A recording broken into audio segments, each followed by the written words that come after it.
you ever wondered if it's possible at all to be plaque-free in 3 months? Now, I know lots of people who think plaque is just inevitable. It's just there. It's part of life. This is why you look after your teeth in the way you do. But I believe it absolutely is possible to be plaque-free in 3 months if you follow specific strategies. Now, why would this be worthwhile? Well, if you don't have plaque, you won't have gum irritation. If you don't have plaque, you won't have bleeding gums. If you don't have plaque, you won't get cavities. If you don't have plaque, you won't need cleanings.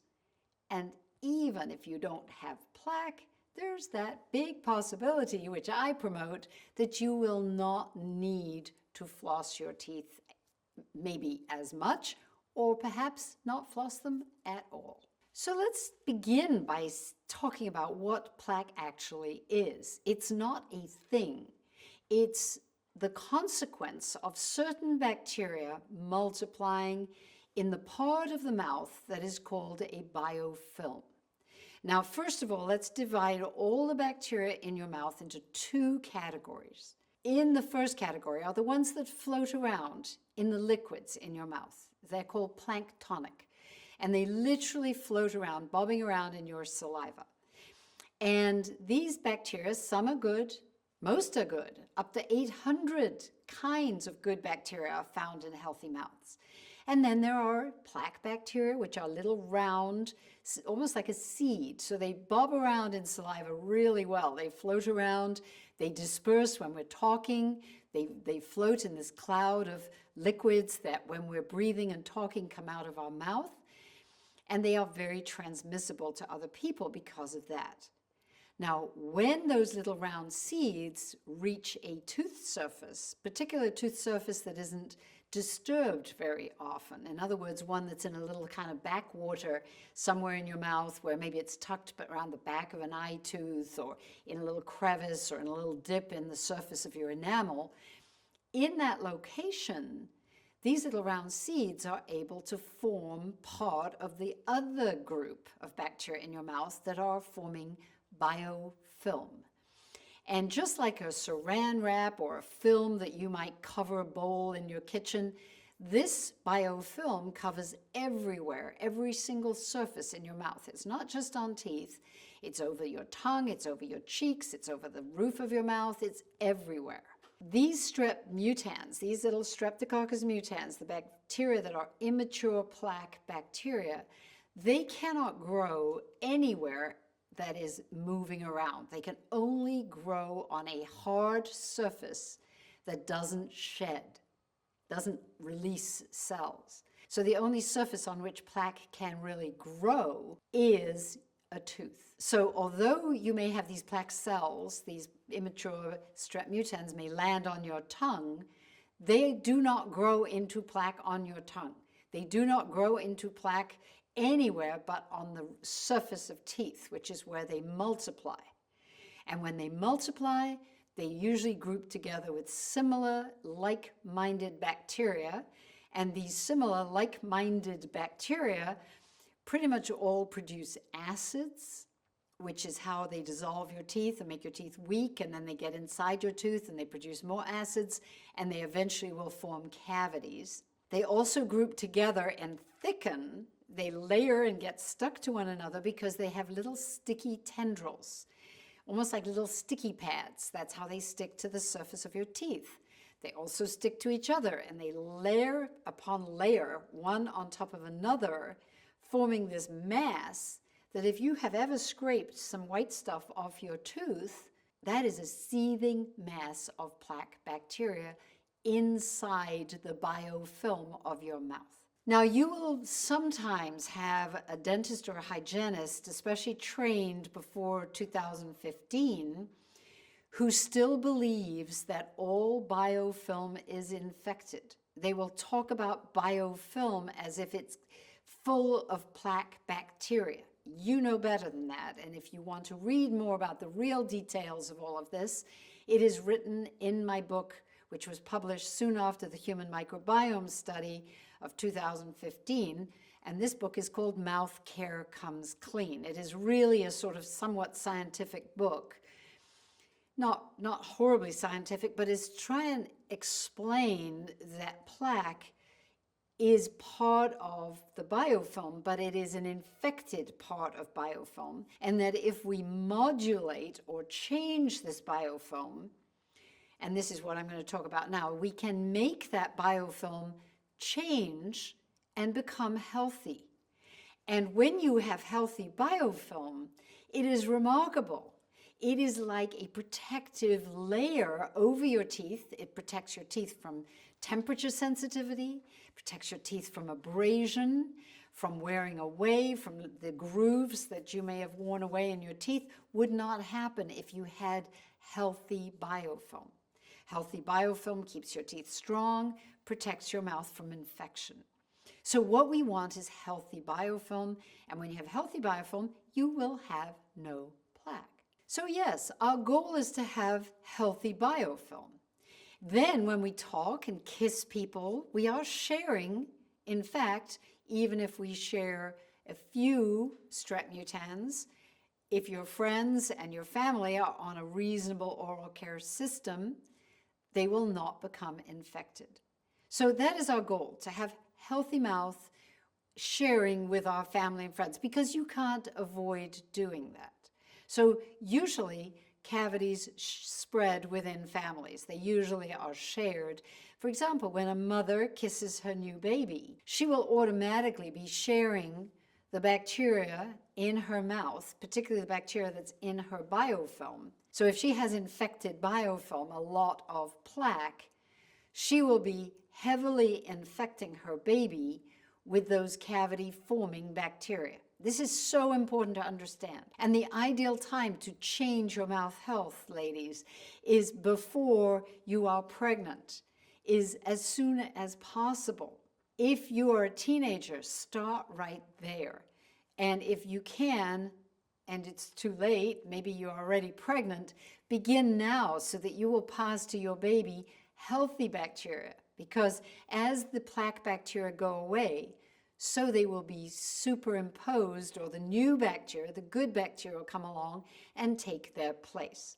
Then when you kiss your family members, your children, your spouse, a new baby, you will be sharing good bacteria. When I worked in upstate New York, I was so disappointed by New York State coming out with a brochure for new mothers, suggesting that they should not kiss their babies. I think this is terrible. I think if we've got ourselves to this place where we have to tell mothers not to kiss their babies, we need to examine a lot of things beside just how dentistry is being taught to people. How do you make your mouth healthy? How do you get rid of plaque and develop healthy biofilm? So the way you eliminate plaque is by having small amounts of xylitol. This is a birch sugar I talk about a lot. But there is nothing that I know of on this planet that can take somebody with 100% plaque bacteria in their mouths, in other words, heavily infected biofilm, and over 6 months of simply using delicious mints, chewing gum, even granules of xylitol, you can depress the levels of bad bacteria in the mouth. What happens is plaque feeds all the bacteria in your mouth, and the good ones will multiply.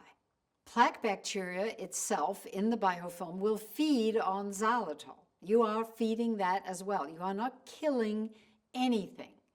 The plaque bacteria, when they feed on xylitol, are unable to use it. That's the difference. They can use sugar, and they do. They can use carbohydrates, and they do.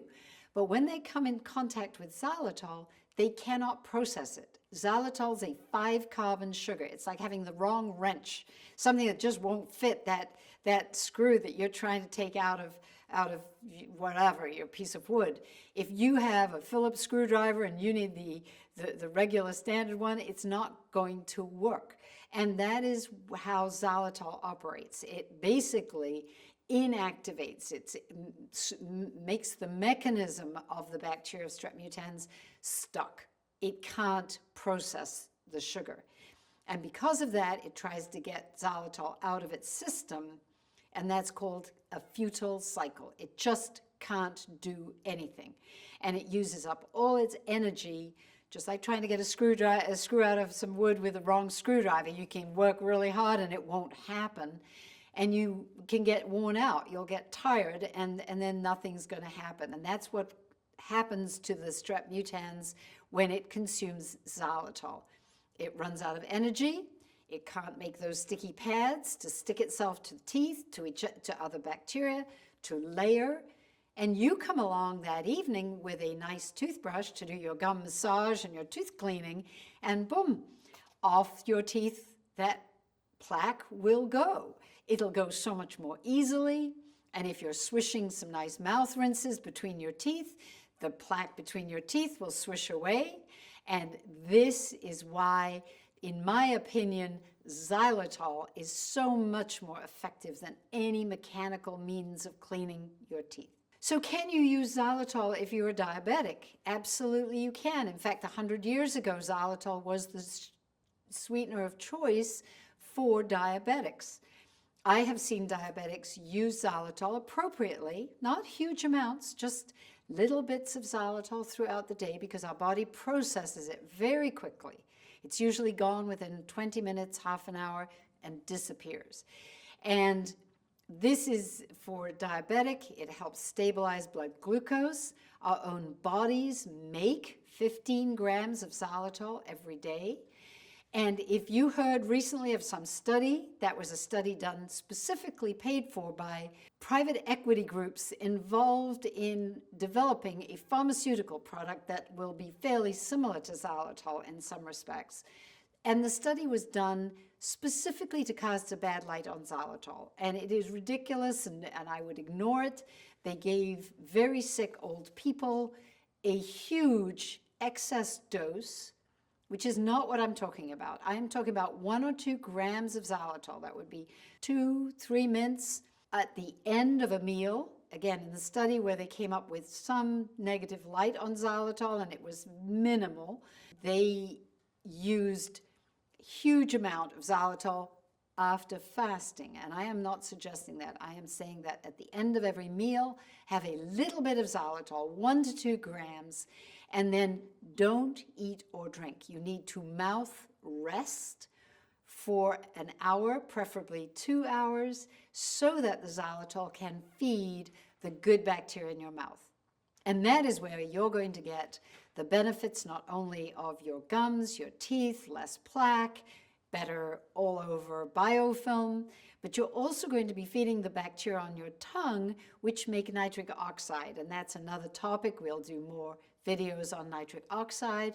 But just to know that this is how you maximize the use of xylitol. End of meals, little bit, safe for diabetics in that fashion.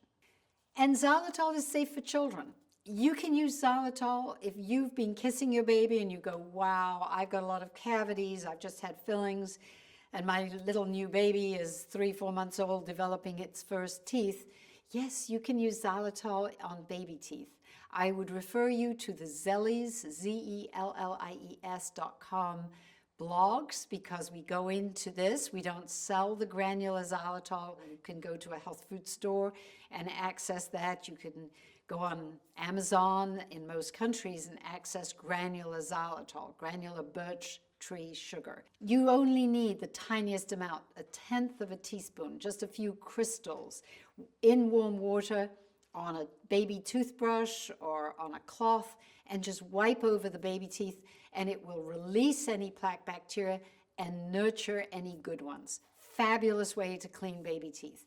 Do not clean baby teeth with all the other ridiculous things that are often out there, put into gels and so forth.